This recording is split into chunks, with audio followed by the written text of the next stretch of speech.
Picture this, you're at your local grocery store, perhaps it's a Whole Foods or a Trader Joe's.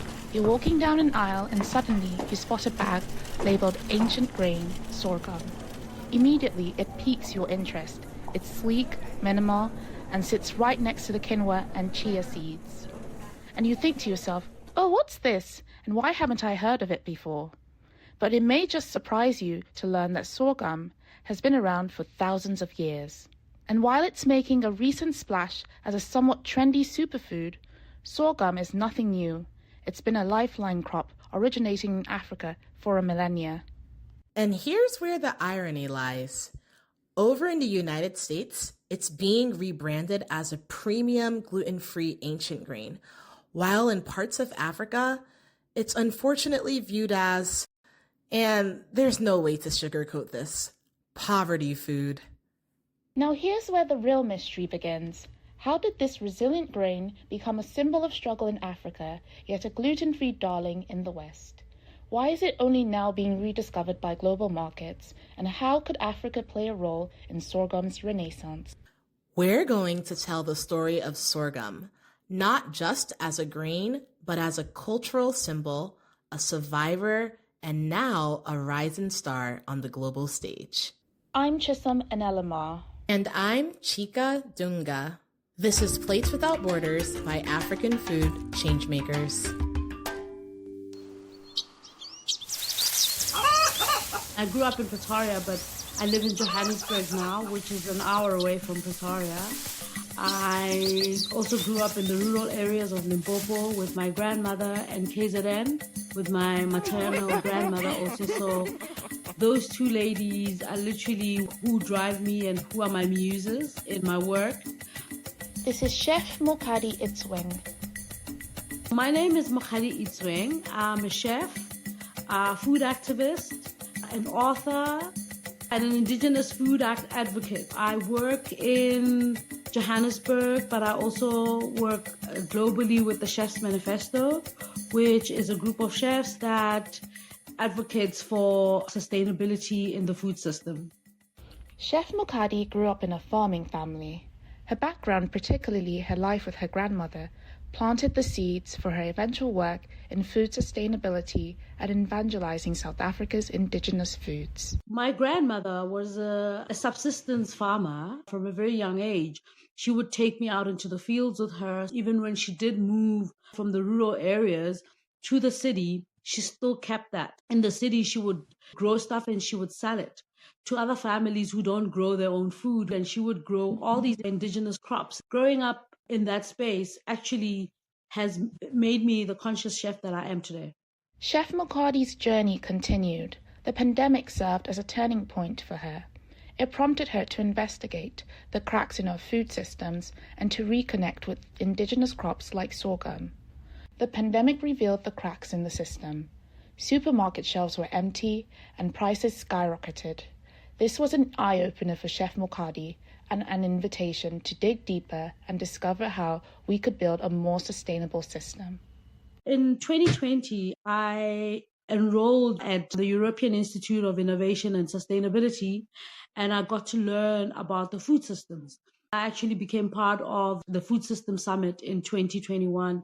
So I got to understand what a resilient food system looks like, what crops and how our agricultural system is actually breaking down the food system, and how we as chefs are placed in a place where we could make a difference. I looked into my world. My grandmother became a source of inspiration, and I looked at crops that I grew up eating that are no longer on the plate, and sorghum was one of those, because sorghum for us South Africans is one of those crops that is very intricately linked to our rituals, our customs. And I remembered a time when I would grow this crop with my grandmother, and I understood, and even back then I knew that how important that crop was, but finding that as a chef I couldn't put it on my plate was a bit concerning.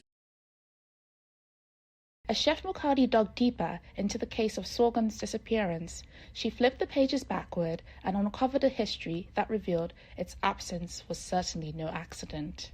So I went deep into researching it and understanding why this crop wasn't on our plate, and understanding also that back in the 60s and the 50s, it was taken off our plates purely because the apartheid government felt that anything that was indigenous or that linked us black people to who we were had to be taken off the system. They were demonized under the Witchcraft Act, which said that we couldn't plant any of our indigenous food. And what they then did is they replaced that with corn. According to the 1913 Land Act, black people weren't allowed to own land. So they took away the land, they took away the food, so we couldn't farm, we couldn't grow our own food. So what ended up happening is that a lot of us now don't even know sorghum. So it became very imperative for me as a chef to try and bring this crop back onto our plates because it's such an important crop. The world knows about sorghum. We don't know about our sorghum, and yet it's indigenous to ours. Chef Mokardi's story illustrates to us that food isn't simply about nourishment, it's about culture. And while she's working to bring sorghum back to the table, there's also the question of its role in broader food systems. It's a rather complicated challenge, one that involves not just chefs and storytellers, but also businesses working to redefine its place in the modern food ecosystem. Interestingly, across the Atlantic, sorghum is also going through a rebrand, and one business may have some answers about introducing sorghum into a Western diet. Our company was founded by a fourth-generation farmer whose family had always grown sorghum. Meet Rachel Klataski of New Life Market. My name is Rachel Klataski, and I am the Director of Business Development for New Life Market. New Life Market is a company based in western Kansas, all around sorghum. We have a mill in Scott City, Kansas, that is dedicated to sorghum production for the food industry, and we source sorghum from farmers local to us in our area. The simplest way to think about my role at New Life is I'm selling sorghum to customers mostly in the US, and our customers are generally consumer packaged goods companies that are making products that will end up on grocery store shelves. Rachel's job seems easy, right? Well, think again. There's an irony about sorghum's presence in the US. The interesting thing about the market for sorghum in the US is that it's quite small compared to other grains that we use very frequently here, like wheat, rice, corn, and actually the US is still the largest, or currently the largest producer of green sorghum in the world, but probably the smallest consumer, at least by people. That was the inspiration behind why New Life Market exists as a company, is to grow the market for sorghum in food products for people in the US. It's ironic that the US is the largest producer of sorghum in the world, but doesn't consume it. History can help us understand this paradox. Sorghum found its way to the Americas in the 18th century via the transatlantic slave trade. It became a favorite among the enslaved, using it to make a gamut of items from food to eat, brooms to sweep, and animal feed. In fact, Benjamin Franklin once wrote about it in a diary correspondence to his sister. Chisom, you have the British accent, so maybe you should say it. I enclose to you some whisk seed. It is a kind of corn, good for creatures. It must be planted in hills like Indian corn. The tops make the best thatch in the world, and of the same made the whisks you use for velvet. Pray tell if it will grow with you. I brought it back from Virginia. Did you catch that? Let's play it again. It is a kind of corn, good for creatures. Even Benjamin Franklin's endorsement didn't view sorghum as food for people. It does kind of have a perception, especially among farmers, as being a good grain for animals, which it is. We also export a lot of sorghum to China for alcohol production. So it just kind of became a factor that the sorghum that was grown here wasn't used for people food here in the US. However, the tides are changing. Sorghum is now being rediscovered in the U.S. So back when the company was founded, I think the biggest driver was definitely the fact that it was a gluten-free grain. So it kind of coincided with the time in the industry where everyone became very aware of celiac disease, gluten intolerance, and we started searching for products and more ingredients that were gluten-free. And sorghum is inherently gluten-free.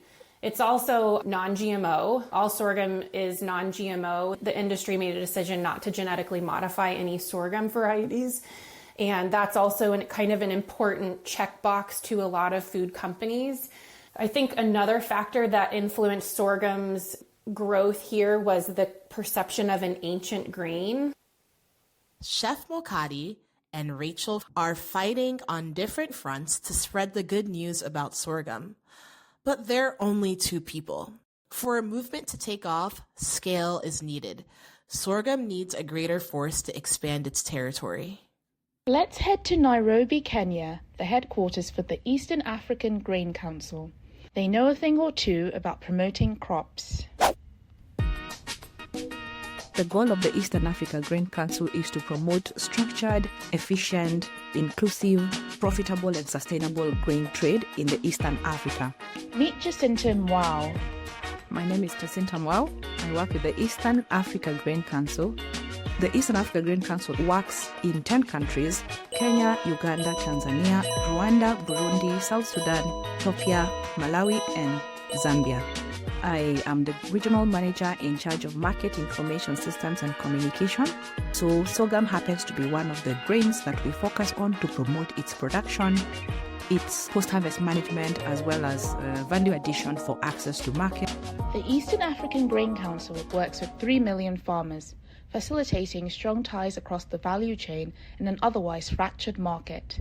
In structured grain trading systems, what we look at is a systematic process and order in how grain trade is happening, ensuring that there's fairness, everybody is getting a fair share of the value of the trade that they are doing. So when we talk about structured grain trade, we talk about efficiency, we talk about not only quantities of grain available for the market, but also quality. So we are very keen on promoting standards in the value chain.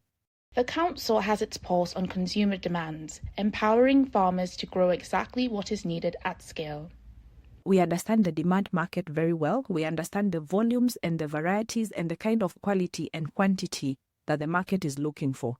Therefore, it means that when we go to encourage the farmers to produce, we know exactly what varieties we want to encourage them to produce. Similar to the US, the market for sorghum is small in East Africa, but climate change and food security concerns could make sorghum a hot commodity. Sorghum's drought tolerance makes it quite a strategic crop. We are actively promoting its cultivation by educating the farmers on climate-smart agricultural practices. We host what we call agribusiness exhibitions. Agribusiness exhibitions are capacity building and training exhibitions and symposiums where we bring together our members who provide services of agro inputs and agrochemicals and even post-harvest handling solutions and even access to finance, amongst others. The Eastern African Grain Council is not alone in its interest in sorghum. The African crop has captured the attention of the likes of the United Nations and researchers all over the world because of its ability to withstand harsh weather conditions, making it a strategic crop for Africa's food security. The sorghum market reached $22 billion in 2023 and will grow by 5% annually over the next 5 years. If African countries can increase their sorghum production, the continent has a real chance to lead the way, not simply by being food secure in the future, but becoming a key player of sorghum trade globally. Luckily, we know someone on the ground who can give us a better picture of how African countries can lead the sorghum market. Let's head to Lagos, Nigeria. I honestly think it's like a lot of people don't want to get into farming. I think there's a lot of people that have money that don't think agriculture is sexy. Let's meet Malobi Ogbechi.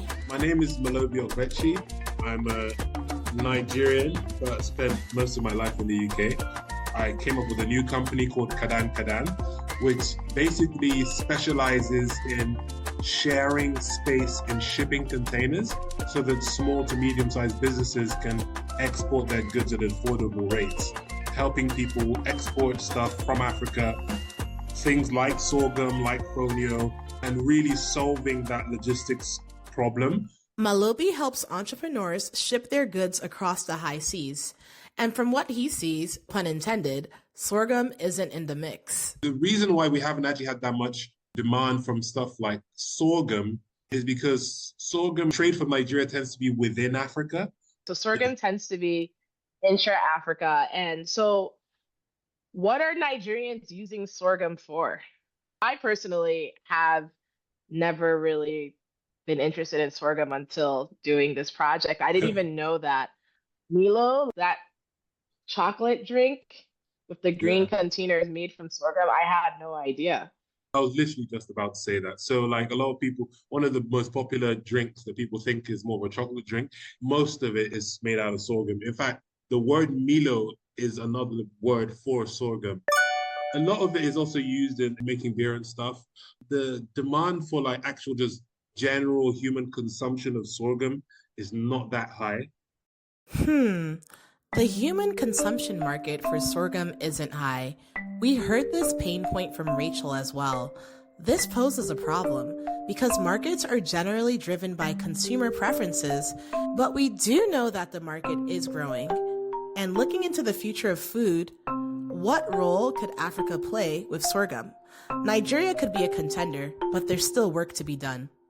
In Nigeria, for example, a lot of farming is still not mechanized, and we don't invest a lot into the upstream of agriculture, meaning grain or hybridization or development of new species of certain grains, right? Like the only thing that I would say is that we need to put more mechanization, and the government might need to invest more into R&D. But aside from that, there's nothing really stopping us from competing with these bigger countries. Looking ahead, Malobi has several ideas to transform Nigeria into a top sorghum producer. There's a place called IITA in Ibadan in Nigeria, International Institute for Tropical Agriculture, and it's an internationally renowned institute. They invest in R&D. So I think there's a Rockefeller Foundation and the Nigerian government, and there's some private investors, and they're all coming together. And it's a really lovely place if you visit it. And they're doing amazing stuff with the cassava value chain and developing different products and hybridized seeds. And that's in the tropical side, right? But sorghum and other grains like that are not tropical. So we need an equivalent of that in the northern part of Nigeria, where the public, the private, and foundations can put their money together. And that is really what can develop better varieties of the sorghum and higher yielding versions of the sorghum. So those are just my ideas. Okay, so let's say Nigeria and other countries improve their sorghum yields through research and development. When domestic consumption is satisfied, where will the rest go? I actually think that the biggest challenge is access to markets, because you have a lot of people that I speak to that are like, look, Malobi, I want to get into this export thing. Like the amount of people that have asked me like, Malobi, I need to find buyers. Can you help me find buyers? That is the biggest challenge for Nigerian exporters. The conclusion? Why not go for it? Fix research and development, create access to growing markets, and shoot for the stars. I genuinely think that Nigeria has the potential to be the largest producer of sorghum in the world. Like I said, if US is 25%, Nigeria is 7%, we only need to 3 times that production, about 3 times that production. And land is not our issue, right? Sorghum is originally from that belt of Africa, so that the weather and the climate is perfect in the northern part of Nigeria for sorghum. And now that people are interested in regenerative agriculture, they're interested in gluten-free, and not even speaking of sorghum as an alternative for feed for animals. Nigeria has a problem of high cost of animal feed. We use maize. The way that it's been genetically modified and hybridized over the years, it's almost lost a lot of its nutritional benefits. in exchange for the high yield. So sorghum can be used instead of maize, or you can blend it with maize as an animal feed. And it originates from Africa. So I just think that with the different market segments within Nigeria and outside of Nigeria, Nigeria should aim to be the largest producer of sorghum in the world. I do see this administration is putting the money where their mouth is with agriculture. They've put the most amount of money into the 2025 budget in agriculture than they have in a very long time. So there's a momentum going on, and it's quite promising. In the U.S. market, climate and sustainability is a demand driver for sorghum consumption. I think there are customers and consumers, maybe, if we think about people making the purchasing decisions at the grocery store, they may not know what regenerative agriculture is, but they are overwhelmingly saying, I want to make purchasing decisions that are good for the planet and good for the earth. I think the other side of this is the companies themselves. Big multinational companies, consumer packaged good companies, are very aware of climate change and the risks that it's bringing to their crops and grains and ingredients that they're sourcing. And they have goals to draw down their emissions. The writing is on the wall. Sorghum is a crop for the future. Now, the task at hand is to get people to like it. And it seems like the sorghum campaign is already in the works. We have a very large product portfolio. It does start with the variety, so we're always looking to source and grow new varieties that might have a different color or a different nutritional profile or even different functionality. And then we're also always looking to innovate on the ingredient side. So how can we process the sorghum in our mill to do something differently for our customers? Over in South Africa, Chef Mokadi is leading the charge in her own special way through culinary innovation. I created a platform called Gogo's Play, which is a food experience where I teach people about my story and I teach people about our indigenous foods, and I put it on a plate in such a way that it's just mind-blowing because a lot of people who come to those experiences remember the ingredients, and I realized that we as South Africans have got so much indigenous knowledge that we've shoved in the back of our heads and we've put it in a box as poverty food. We don't want to remember it. It takes us back to a place where we're poor. The moment it's put on a plate by a chef in a way that is fine dining, delicious, modern, people all of a sudden remember, and it almost triggers a loving and a sense of peace and a sense of home that a lot of us had lost. It would be interesting to see Africa become an innovation hub for sorghum globally, considering that it is, after all, the homeland of the grain. There are tons of recipes that Chef Mokadi is discovering through Gogo's Plate. Encountering sorghum opened me up to the Southern African diaspora. Now, chefs calling me from Swaziland, from Botswana, they've sending me recipes. They make flatbreads from it. They've been eating it for years. What they make with sorghum is crazy. And in Lagos, Molobi hopes to see more entrepreneurs enter the agriculture industry. I would also encourage people with the funds and the means. There's a lot of people in Nigeria with a lot of money. They don't know what to do with the money. It might sound crazy in a country with such amount of poverty, but they just don't know where to put the money. So if they can be given a market and they can be given a strong, solid business plan and a good manager that can manage it, I think that the money can then flow into these kinds of things.